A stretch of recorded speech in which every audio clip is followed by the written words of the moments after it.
What's going on, family? Let's go, let's go, let's go. Happy Monday. Happy Sunday.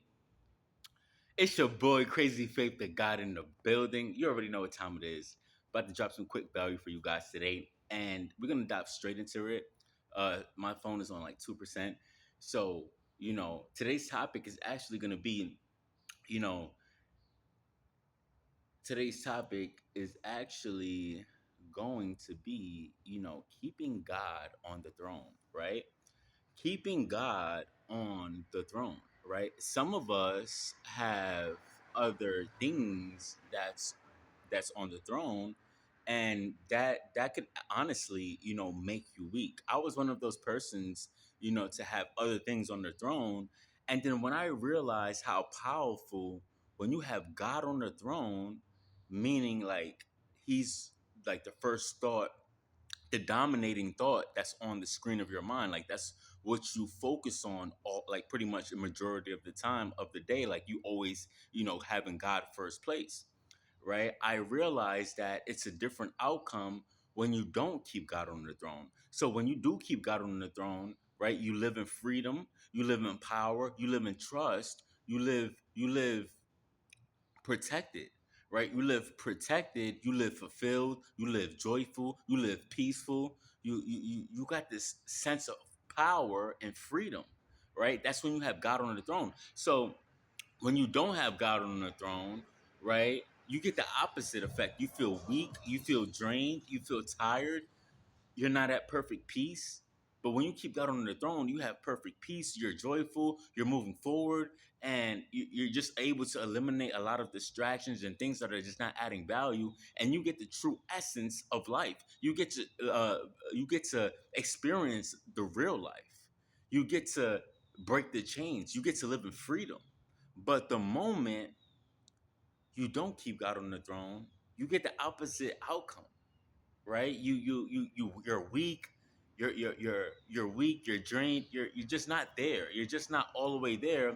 And I noticed that it's more power, it's more life to keep God on the throne, right? And yes, it's kind of hard, right, with all of these distractions and things that are going on, right? And I actually use the distractions, the problems, to keep God on the throne. So I use the things that are trying to hinder me, right? The things that are trying to pull me away from God, I actually use that to draw closer to God. You see how that works? When you can use your problems to draw you closer to God. And this is how we leverage the mind. This is how we use our problems for purpose. We're able to transfer our problems into purpose, right? We're able to transfer our problems more pushing towards God, right? And I definitely wanna, let you guys know that like you guys have the option to actually do that. Right? You guys have the option to use your problems as fuel to keep God on the throne, because when you keep God on the throne, you're able to receive his blessings. Life is much more easier. It's not as draining as it is right now. All right. And I had to learn this the hard way. I was once the person to keep other things on the throne. So take for instance, right, when we keep other things on the throne, such as women, other people. If you're a girl and you keeping guys on the throne, you're becoming weak. You're living in the natural. And what happens is you live chained. You live confined, right? You live restricted. But when you keep God on the throne, you live free. You're in freedom, right? You don't got to worry about nothing, right? And you're protected. You have peace, you have joy, you have freedom, you have love, right? Everything that's already within inside of you, but you're looking to the external for it, right? The love that we get comes from God. It doesn't come from people.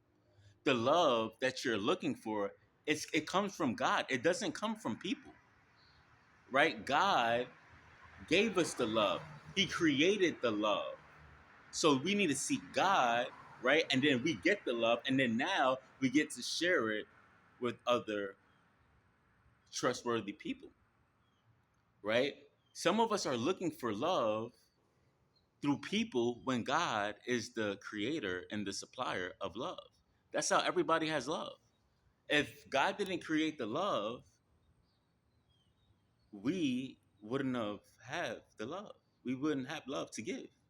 So stop looking for love from other people and start searching for love that's inside of you that comes from God. You got to tap into God. And as I begin to understand, the love comes from God and to keep him on the throne, we get to experience life from another perspective.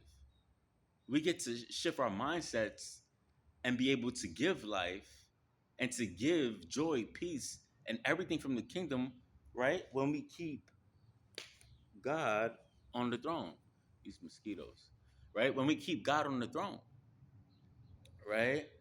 And we always got to be mindful of that. We got to be super mindful of keeping God on the throne because when we keep him on the throne, life is beautiful.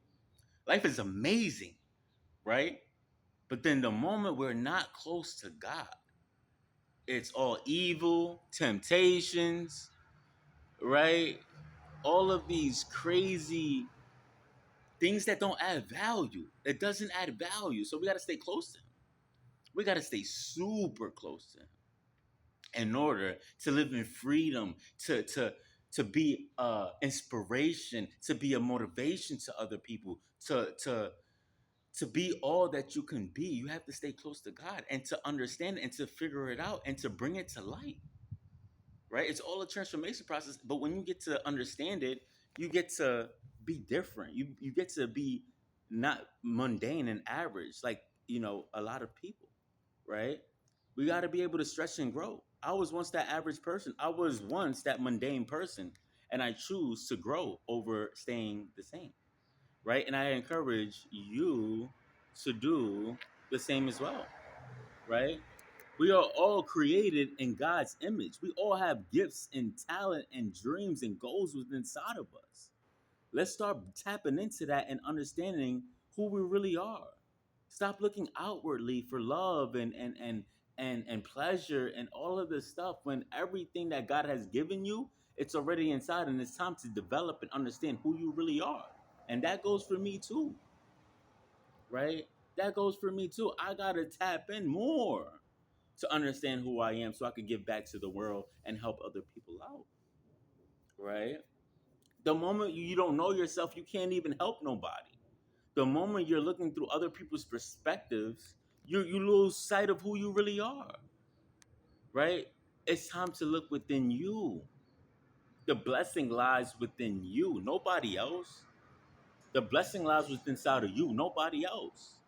God gave you life, that eternal life. It's time to tap into that, right? So I'm gonna leave you guys with this, right? I'm gonna leave you guys with this. I'm gonna leave you guys with this, right? If you don't start to understand the love piece, that love already exists within you, and to stop searching it externally, you will feel more fulfilled. And if you keep God on the throne, you will live in freedom and you will have perfect peace. And you will begin to find out who you truly are. And that's way more exciting than chasing pleasure, than chasing love, than chasing things that don't even matter. That's not even adding value, right? Stop looking without and start looking within. You don't need to look without anymore. You've been